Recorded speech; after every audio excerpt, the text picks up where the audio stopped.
பள்ளி மாணவர்களின் வாழ்க்கையில் மதிய உணவு இடைவேளைக்கு பிறகும் மாலையில் பள்ளி முடிந்த பிறகும் நண்பர்களோடு சேர்ந்து தின்பண்டங்கள் வாங்கி உண்ணும் தருணங்கள் மிகவும் மகிழ்ச்சியானவை. இந்த தருணங்களை பயன்படுத்தி சம்பாதிக்க நினைக்கும் சிலரால் தேனி மாவட்ட பள்ளி மாணவர்களின் உடல்நலம் அச்சுறுத்தலுக்கு ஆளாகியிருப்பதாக கூறப்படுகிறது.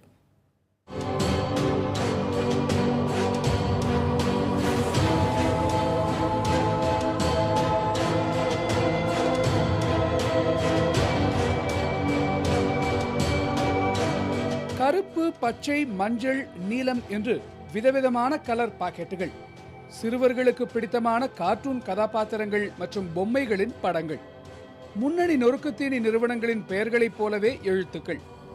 பள்ளிகளின் அருகே கடைகளில் தொங்கவிடப்பட்டிருக்கும் இவற்றை பார்த்தவுடன் சிறார்களுக்கு நாவில் எச்சில் ஊறும்.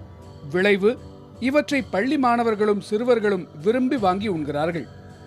தேனி மாவட்டம் முழுவதும் இது போன்ற தின்பண்டங்களின் விற்பனை கொடிகட்டி பறக்கிறது. ஆனால் இவற்றை உண்பதனால் ஏற்படும் விளைவுகள் மிக மோசமாக இருக்கும் என்பது சிறுவர்களுக்கு தெரிவதில்லை என்று எச்சரிக்கிறார்கள் மருத்துவர்கள். குழந்தைகள் சாப்பிடும்போது முதல்ல வர்றது நம்மளுக்கு வயிறு சம்மந்தப்பட்ட பிரச்சனைகள் தான் வரும். கிழங்கு மாவு இதிலெல்லாம் சிப்ஸ் செஞ்சுருந்தா வயிறு சம்மந்தப்பட்ட பிரச்சனைகள், அதாவது வாந்தி, வயிற்று வலி, வயிற்றால இந்த மாதிரி வர்றதுக்கு வாய்ப்புகள் உண்டு. நம்ம சில நேரம் ஃபுட்டு கலரிங், ஃபுட்டு அதாவது கலர்ஃபுல்லாக இருக்கணும்னு சொல்லி, குழந்தைகளுக்கு கலர்ஃபுல்லாக இருக்கணும்னு சொல்லி ஃபுட் கலரிங் போட்டிருப்பாங்க. ஃபுட் கலரிங்கில் சில நேரம் கார்சினோஜன் சொல்லி இருக்கும். அதாவது புற்றுநோய் ஏற்படுத்தக்கூடிய பொருட்கள் இருக்கிற வாய்ப்புகள் இருக்குது. அப்படி இருந்துச்சு, அதை லாங் டேர்மாக நிறைய நாள் சாப்பிட்டுக்கிட்டு இருந்தாங்க அப்படின்னா வயிற்றில் புற்றுநோய் வர்றதுக்கு வாய்ப்புகள் இருக்குது. வயிற்று புற்றுநோயை உருவாக்கும் அளவிற்கு மிக மோசமான ரசாயனங்கள் இத்தகைய நொறுக்கு தீனிகளில் இருப்பதை எவரும் அறிவதில்லை. இதனால்தான் அவற்றை கண்களை மூடிக்கொண்டு உண்டு மகிழ்கிறார்கள் சிறுவர் சிறுமியர். எங்கள் அப்பா எனக்கு வாங்கி சாப்பிட 5 ரூபா கொடுப்பாரு. எல்லா பொருளுமே 10 ரூபாய்க்கு மேலே வைக்கும். நான் இந்த பொருளை சிப்ஸ் இது மாதிரி தான் வாங்கி சாப்பிடுவேன். 5 ரூபாய்க்கு குறைவானது. இது நல்லா டேஸ்ட்டாக இருக்கும். எங்கள் அப்பாட்ட 20 ரூபா வாங்கி இந்த சிப்ஸ் வாங்கி சாப்பிடுவேன். இந்த சிப்ஸ் எனக்கு ரொம்ப பிடிச்சிருக்கனால டெய்லியும் வாங்கி சாப்பிடுவேன். இது போன்ற நொறுக்கு தீனிகளின் சுவை மீண்டும் மீண்டும் தின்ன தூண்டும் விதத்தில் இருப்பதால் மாணவர்களின் மனம் அவற்றை தொடர்ந்து நாடுவதாக சமூக ஆர்வலர்கள் கூறுகின்றனர். இவற்றை ஒழிக்கும் பொறுப்பு அரசாங்கத்திற்கு மட்டுமில்லாமல் பள்ளிகளின் நிர்வாகங்களுக்கும் உண்டு என்பது அவர்களின் கருத்து.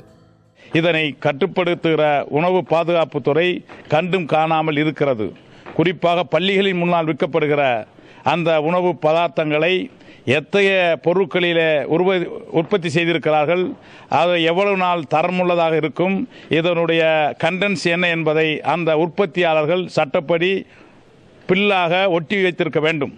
எந்த விதமான உற்பத்தியாளர் யார் என்ற குறியீடும் இல்லாமல், எத்தகைய தரம் வாய்ந்தது என்ற குறியீடும் இல்லாமல் விற்கப்படுகிற இந்த உணவு பதார்த்தங்களை பள்ளி நிர்வாகமும் பெற்றோர்களும் சாப்பிடக்கூடாது என்பதை கட்டுப்படுத்த வேண்டும்.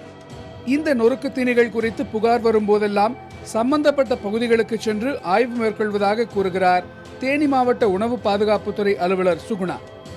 உப்பு, கொழுப்பு, சோடா உள்ளிட்டவை கலந்த பொருட்களை பள்ளிக்கூடங்களை சுற்றி 50 மீட்டர் தூரத்திற்கு விற்பனை செய்யக்கூடாது என்கிற நீதிமன்றத்தின் உத்தரவை உணவு தரக்கட்டுப்பாட்டு அமைப்பு கடுமையாக பின்பற்றினாலே இந்த பிரச்சினைக்கு தீர்வு காண முடியும் என்பது சமூக ஆர்வலர்களின் கருத்தாகும். புதிய தலைமுறைக்காக ஒளிப்பதிவாளர் லெனினுடன் தேனியில் இருந்து பாலாஜி.